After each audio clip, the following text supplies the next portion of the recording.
서울 강남 한복판 화려한 백화점 건물 앞에 서 있는 여자는 30세 이하은이었다.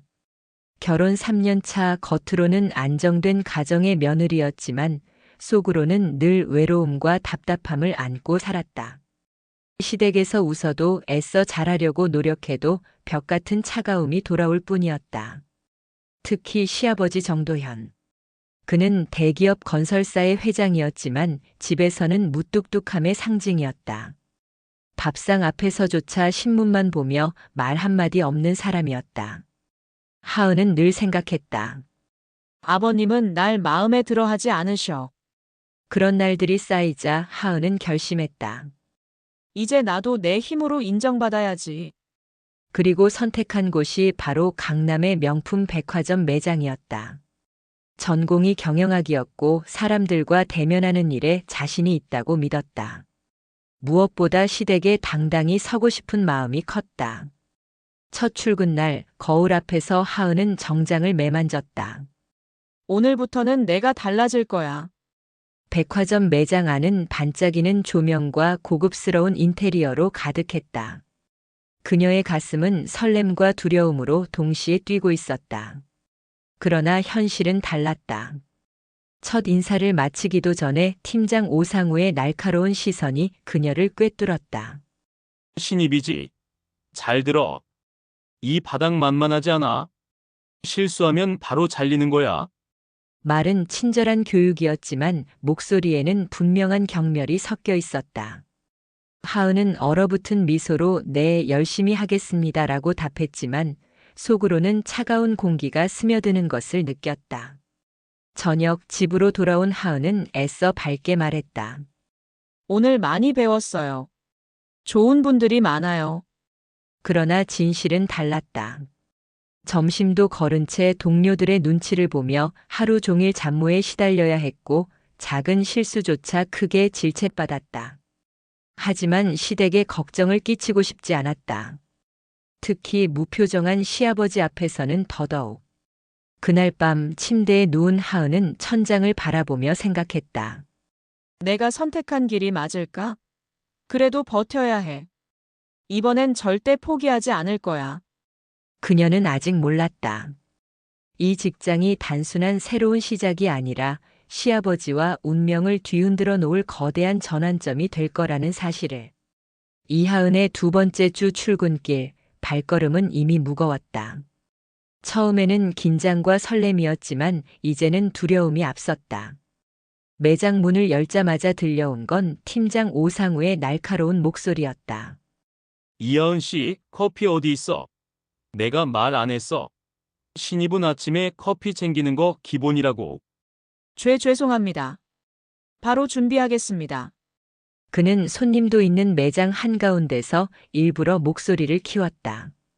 이래서 신입들은 안 된다니까. 정신이 없으면 장사에 도움이 되겠어. 주변 직원들은 못 본 척하며 고개를 숙였다. 누군가가 대신 나서 줄 거라 기대한 건 처음부터 잘못이었다. 이곳의 분위기는 단순했다. 내가 아니면 다행. 모두 침묵을 선택했다. 점심시간이 되어도 하은은 제대로 앉아 밥을 먹지 못했다. 신입, 고객 상담 기록 정리 다 했어. 안 했으면 밥 먹을 자격도 없어. 오상우의 눈빛은 비웃음으로 가득했다. 배는 고팠지만 하은은 꾹 참고 컴퓨터 앞에 앉아 키보드를 두드렸다. 동료들은 식당으로 향하면서도 돌아보지 않았다. 집에서는 늘 밝은 표정을 지었다. 오늘은 고객 응대 연습을 많이 했어요. 남편 민주는 고개를 끄덕이며 수고했네 하고 웃어줬지만 하은의 손끝은 부르르 떨리고 있었다. 시어머니가 고생 많았지? 그래도 좋은 경험 될 거야 라고 말할 때 무표정한 시아버지의 얼굴이 떠올랐다. 역시 아버님은 나한테 관심도 없으시겠지. 셋째 주가 되자 오상우의 갑질은 더욱 심해졌다. 이하은, 주말에 나와서 매장 청소 좀 해. 월요일에 중요한 VIP가 온다고 했거든. 주말에요? 그날은 가족이. 싫으면 그만둬. 신입이 주말 근무도 못해. 선택지는 없어. 하은은 결국 고개를 끄덕였다. 네, 알겠습니다. 토요일 백화점이 문을 닫은 시간에도 그녀는 걸레를 들고 매장을 닦았다. 불 꺼진 매장 유리창에 비친 자신의 모습이 서글펐다. 내가 왜 이러고 있지? 그래도 버텨야 해. 포기하면 더 이상 인정받을 기회조차 없을 거야. 그러나 하은은 알지 못했다. 그토록 준비한 월요일 매장을 찾을 VIP 고객이 다름 아닌 시아버지 정도현 회장이라는 것을. 그리고 그날이 그녀의 인생을 완전히 바꿔놓을 폭풍의 시작이 될 것이라는 사실을. 월요일 아침 매장은 평소보다 긴장된 공기로 가득했다. 팀장 오상우는 출근하자마자 직원들을 줄 세우듯 바라보며 말했다. 오늘 중요한 고객이 오신다. 실수하면 그날로 끝이야. 특히 신입 알아들었지? 네, 팀장님. 하은은 목소리를 최대한 또렷하게 내려고 했지만 손끝이 이미 떨리고 있었다. 오전 10시 백화점 문이 열리고 중후한 기운을 풍기는 한 남자가 들어섰다. 직원들이 일제히 허리를 숙였다. 어서 오십시오, 정 회장님. 그는 무표정한 얼굴로 매장을 둘러봤다. 바로 하은의 시아버지 정도현 회장이었다. 그러나 하은은 멀리서만 스쳐본 탓에 눈치채지 못했다. 그녀는 다른 고객을 응대하고 있었다. 차량 할인율은요?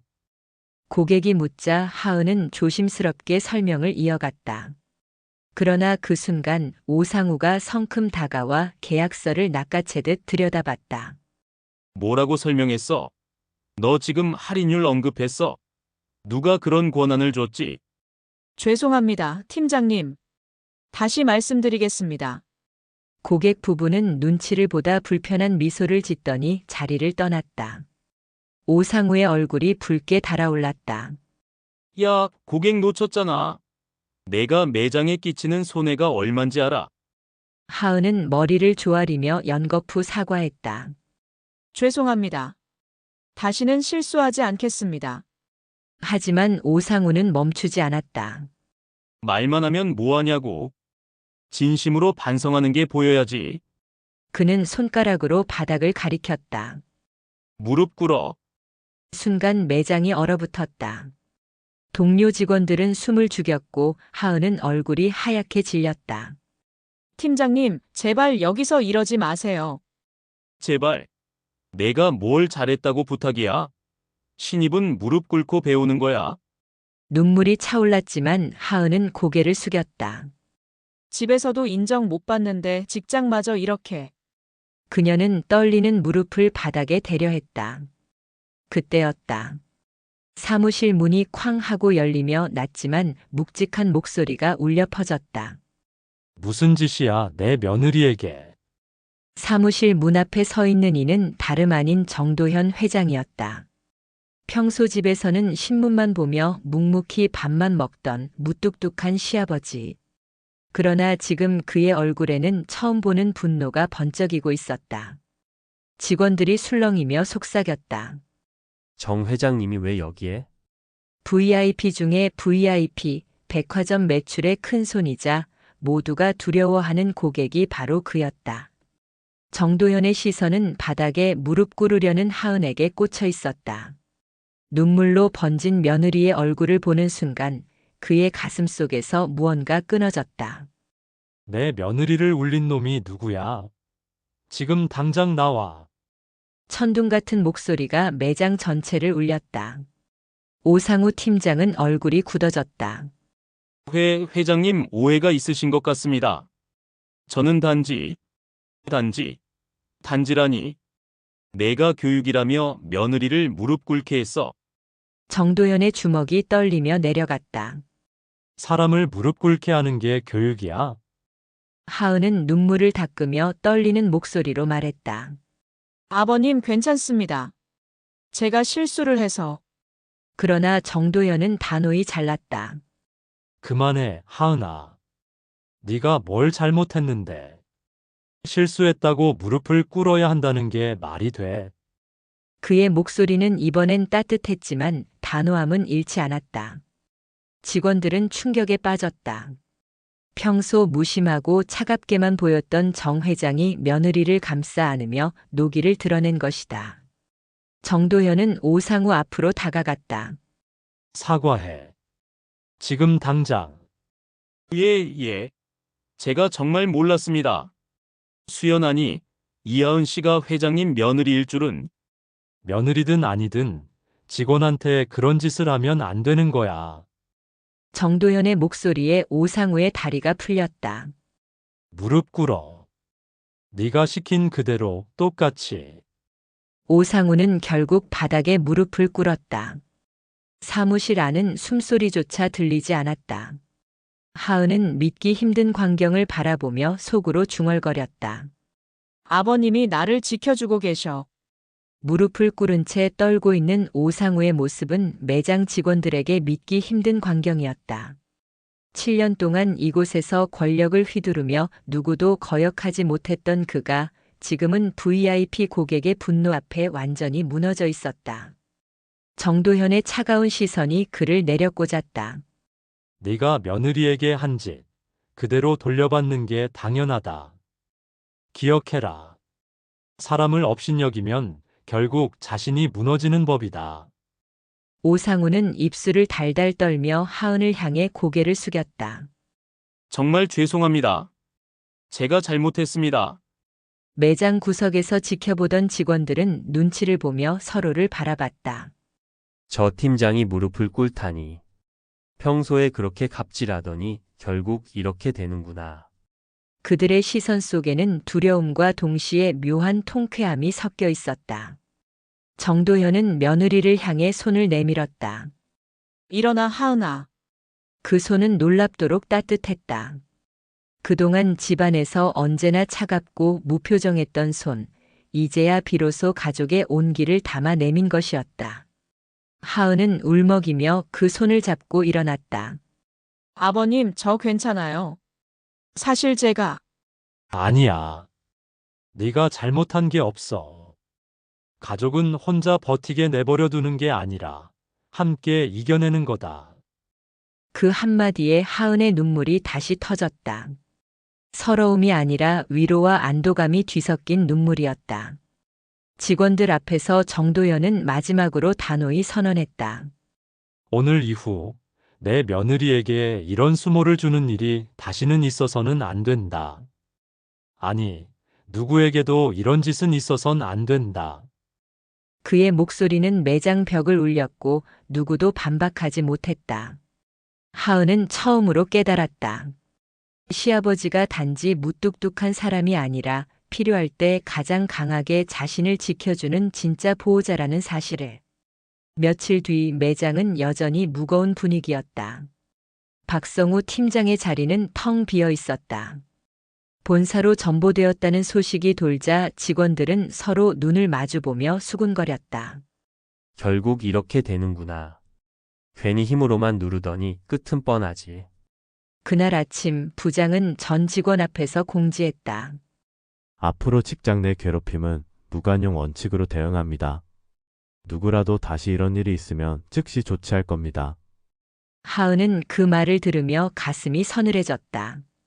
자신이 겪은 수모가 헛된 고통만은 아니었다는 걸 이제야 실감할 수 있었기 때문이다. 며칠이 지나도 시아버지 정도현의 태도는 달라져 있었다. 퇴근 후 집에 돌아오면 그는 식탁에서 신문 대신 며느리에게 물었다. 오늘 일은 어땠니? 하은은 처음엔 어색했지만 곧 자연스럽게 하루를 이야기하기 시작했다. 오늘은 고객 응대가 잘 돼서 칭찬을 받았어요. 그러면 그는 고개를 끄덕이며 말했다. 잘했구나. 힘들면 언제든 말해라. 혼자 끙끙대지 말고. 그의 목소리는 여전히 낮고 짧았지만 거기에는 분명한 애정이 담겨 있었다. 몇 달 후 백화점 본사 시상식에서 최우수 직원상을 받는 하은의 이름이 호명되었다. 단상에 올라 상패를 받는 순간 객석에 앉아있던 정도현의 표정은 그 어느 때보다 자랑스러웠다. 그리고 시상식이 끝난 뒤 그는 많은 사람들 앞에서 며느리를 향해 말했다. 정말 대견하다, 우리 딸. 순간 하은의 눈에 눈물이 차올랐다. 그동안 늘 며느리라는 이름으로만 불렸던 자신을 이제는 진짜 가족으로 인정해주는 듯한 말. 그녀는 그 자리에서 속으로 다짐했다. 이제 두려움 대신 자부심으로 살아가겠다. 이 집의 며느리가 아니라 진짜 딸로서. 그날 밤 집으로 돌아와 시아버지와 함께 저녁을 먹으며 하은은 웃었다. 그리고 오랜만에 마음 깊이 느꼈다. 가족은 피로만 이어지는 게 아니라 서로를 지켜주려는 마음으로 완성된다는 것을.